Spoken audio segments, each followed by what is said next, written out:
तो hello dear students, welcome back to the channel. कैसे हैं आप सब लोग? आई होप के सब बहुत अच्छे होंगे।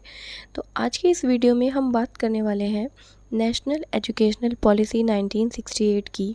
ये पॉलिसी स्वतंत्र भारत की सबसे पहली पॉलिसी थी जो कि शिक्षा की नीति के सुधारने के लिए बनाई गई थी।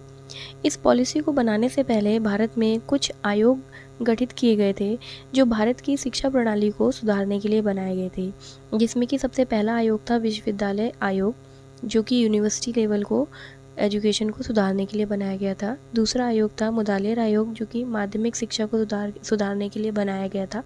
लेकिन इन दोनों आयोग ने शिक्षा के स्तर को उस हद तक नहीं सुधारा जिस हद तक कि हम सोचते थे कि सुधार आएगा। तो इन दोनों की इन कमियों की वजह से उस समय की सरकार ने, क्योंकि शिक्षा का स्तर बहुत गिरा हुआ था उस समय भारत में, केवल 13% लोग ही शिक्षित थे, तो सरकार ने शिक्षा को सुधारने के लिए एक नए कमीशन का गठन किया जिसे कहते हैं हम कोठारी आयोग या कोठारी कमेटी। इस कमेटी का काम था भारत की शिक्षा को एक डीप स्टडी करना कि भारत की शिक्षा प्रणाली कैसी है और उसमें कौन कौन सी कमियां हैं, उन कमियों से रिलेटेड सुझाव देना। तो इस आयोग ने अपना काम बहुत अच्छे से किया और अपनी एक पूरी रिपोर्ट तैयार की और उस रिपोर्ट को इन्होंने भारत सरकार को 29 जून 1966 को सौंप दिया। ये वो डेट है, ठीक है, आप ये डेट याद रखें, हो सकता है एग्जाम में ये डेट पूछ ली जाए। ये भी पूछ सकते हैं कि कोठारी आयोग की नियुक्ति कब की गई थी, तो 1964 में की गई थी इस आयोग की नियुक्ति, ठीक है।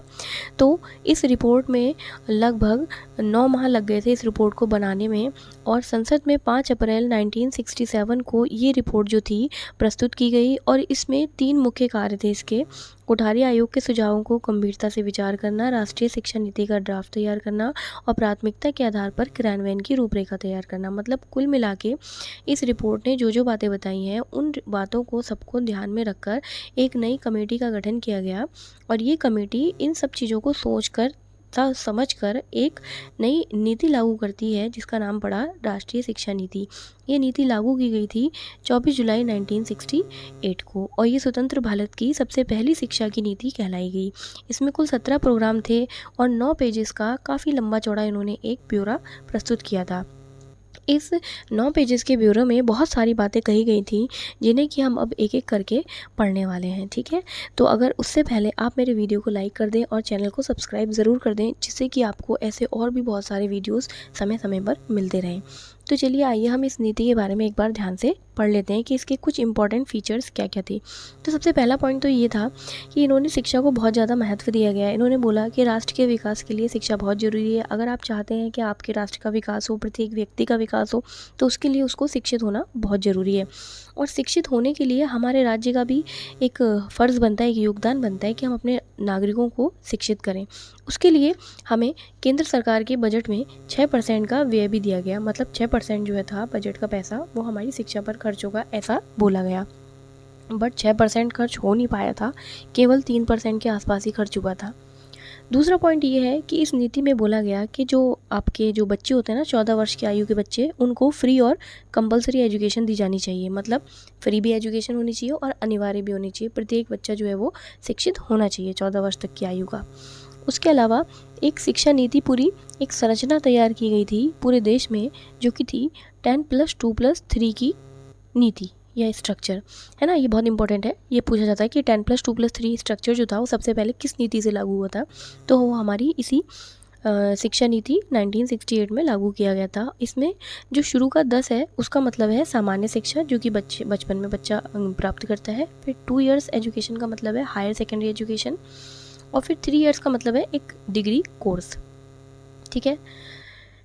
इसके अलावा इन्होंने मातृभाषा और बच्चों की एजुकेशन के लिए कौन सी भाषा होनी चाहिए इसके बारे में भी बात की कि हमारे पूरे जो एजुकेशन सिस्टम है उसमें त्रिभाषा सूत्र लागू होना चाहिए। त्रिभाषा सूत्र का मतलब होता है बच्चा जिस क्षेत्र में रहता है एक भाषा तो उसे उस क्षेत्र की आनी चाहिए, जिसे कहते हैं उसकी मातृभाषा। दूसरी भाषा उसे भारत की भाषा आनी चाहिए, हिंदी या कोई भी दूसरी, उर्दू कोई भी अन्य भाषा। तीसरी उसे कोई विदेश की भाषा आनी चाहिए, जैसे कि अंग्रेजी। तो ये क्वेश्चन भी बहुत आता है कि त्रिभाषा सूत्र सबसे पहले किस एजुकेशन पॉलिसी में लागू किया गया था, तो वो भी 1968 की एजुकेशन पॉलिसी है। इसके अलावा इस पॉलिसी में शिक्षकों की भावनाओं और उनके वेतन भत्ते और उनकी योग्यताओं पर भी विशेष ध्यान दिया गया था, जिससे कि बच्चे का जो ज्ञान है वो शिक्षक पर ही निर्भर करता है। एक शिक्षक ही एक बच्चे के लिए सब कुछ होता है ना। तो अगर शिक्षक को ही आप खुश नहीं रखेंगे तो बच्चा कैसे खुश रहेगा। तो शिक्षकों के वेतन क्या होनी चाहिए, उनका किस तरह से उनको टाइम टाइम पर उनकी वर्कशॉप चलाई जानी चाहिए, उनको ट्रेनिंग दी जानी चाहिए, है ना। उनके लिए भी सब कुछ करना चाहिए। शिक्षकों की शिक्षा का पर भी विशेष ध्यान देना है, ऐसा इस शिक्षा नीति में बोला गया था। इसके अलावा समान विद्यालय प्रणाली होनी चाहिए सबके लिए। ऐसा नहीं है लड़कियों के लिए अलग विद्यालय, लड़कों के लिए अलग विद्यालय, सबके लिए एक जैसे विद्यालय होने चाहिए। बालिकाओं की शिक्षा पर विशेष ध्यान दिया गया और विकलांग बच्चों की शिक्षा पर भी एक अलग से ही ध्यान दिया गया। पाठ्य पुस्तकों के निर्माण पर भी बहुत ज़्यादा जोर दिया गया कि भाई पाठ्य पुस्तक जो है बच्चों के उसके अनुसार होनी चाहिए, कार्य क्षमता के अनुसार होनी चाहिए, रुचि के अनुसार होनी चाहिए, है ना। और हमारी शिक्षा का उद्देश्य होना चाहिए बच्चों को आत्मनिर्भर बनाना, ना कि उनको रटा रटाया ज्ञान देना, है ना। उनको इस तरह से तैयार करना कि वो अपने भविष्य का संचालन कर सकें। और टेंथ तक की जो कक्षा है उसमें साइंस और मैथ जो है वो कंपलसरी होनी चाहिए। ये आज तक भी होता ही था। 2020 की एजुकेशनल पॉलिसी के बाद ये चेंज हुआ है ना। और बच्चों को वोकेशनल एजुकेशन भी देनी चाहिए, कृषि और उद्योग से संबंधित एजुकेशन भी देनी चाहिए। इसके लिए प्रत्येक राज्य में एक कृषि विश्वविद्यालय खोलने की बात भी कही गई और पॉलिटेक्निक स्कूल्स खोलने की बात कही गई। तकनीकी शिक्षा प्रैक्टिकली देने की बात की गई।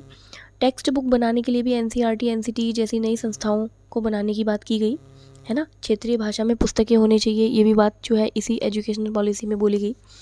परीक्षा प्रणाली में भी सुधार होना चाहिए, मूल्यांकन वगैरह की प्रणाली में सुधार होना चाहिए। सेकेंडरी एजुकेशन में भी तकनीकी और व्यावसायिक शिक्षा देनी चाहिए और यूनिवर्सिटी एजुकेशन में भी ये सारी शिक्षाएं देनी चाहिए। नई नई यूनिवर्सिटीज़ बनानी चाहिए देश के अंदर, लैब और लाइब्रेरी को सुधारना चाहिए, रिसर्च वर्ग को इनकरेज करना चाहिए, जिससे कि महान और ज्ञाता लोगों की जो हमारे देश में है उनकी जनसंख्या बढ़े, है ना। छात्रों के कल्याण की भी योजनाएं बनाई गई, जिससे कि उन्हें मध्याह्न निःशुल्क भोजन देना चाहिए, छात्रवृत्ति मिलना चाहिए, है ना। छात्र संघ बनाने की भी स्वीकृति इसी एजुकेशनल पॉलिसी में दी गई थी। खिलाड़ियों को भी प्रोत्साहन दिया गया इस एजुकेशनल पॉलिसी में। खेल कूद पर भी विशेष ध्यान दिया गया। खेलों के प्रोत्साहन के लिए राष्ट्रीय और अंतर्राष्ट्रीय स्तर पर अनेक बहुत सारी यूनिवर्सिटीज़ खोली गई, खेल विश्वविद्यालय। अल्पसंख्यकों के ऊपर भी विशेष ध्यान दिया गया कि भाई इनको भी पढ़ाई से वंचित न रखा जाए। अल्पसंख्यकों के लिए भी छात्रवृत्ति का इंतजाम किया गया, फ्री और कंपलसरी एजुकेशन का इंतजाम किया गया। तो ये सब इस शिक्षा नीति के मुख्य और महत्वपूर्ण बातें थी जो कि शिक्षा नीति में बोली गई। बट इस शिक्षा नीति में भी बहुत सारी कमियां भी थी और बहुत सारे सुधार भी हुए इससे, है ना। तो कमी तो बस यही थी कि त्रिभाषा सूत्र लागू करने को बोला, लेकिन दोषपूर्ण था, हो नहीं पाया था पूरी तरह से पूरे देश में त्रिभाषा सूत्र लागू, और इसका प्रभाव इतना अच्छा पड़ा नहीं। इसमें बहुत सारी कमियां होने की वजह से इसके बाद अगली राष्ट्रीय शिक्षा नीति आई, जो कि राष्ट्रीय शिक्षा नीति 1979 थी। और उसके बाद भी बहुत सारी राष्ट्रीय शिक्षा नीति आई हैं, जैसे कि उसके बाद आई राष्ट्रीय शिक्षा नीति 1986, है ना। तो बहुत सारी राष्ट्रीय शिक्षा नीति आई हैं शिक्षा को सुधारने के लिए, और एक अभी रिसेंटली आई है राष्ट्रीय शिक्षा नीति 2020। सब पढ़ेंगे एक एक करके, सबके बारे में पढ़ेंगे, ठीक है। तो अभी आप लोग इसके नोट्स बना लीजिए और इस शिक्षा नीति को अच्छे से पढ़ लीजिए। इसमें ज़्यादा कुछ है नहीं, छोटा सा टॉपिक है और इम्पॉर्टेंट भी है। LT के पॉइंट ऑफ व्यू से बहुत ज़्यादा इंपॉर्टेंट है और पॉलिटेक्निक लेक्चरर में भी ये टॉपिक आता ही है। तो दोनों में आपका ये कवर हो जाएगा यहाँ से। अगर आपको मेरा वीडियो अच्छा लगता है तो प्लीज़ मेरे चैनल को लाइक शेयर और सब्सक्राइब ज़रूर कीजिए और मेरे चैनल से जुड़े रहिए। Thank you so much.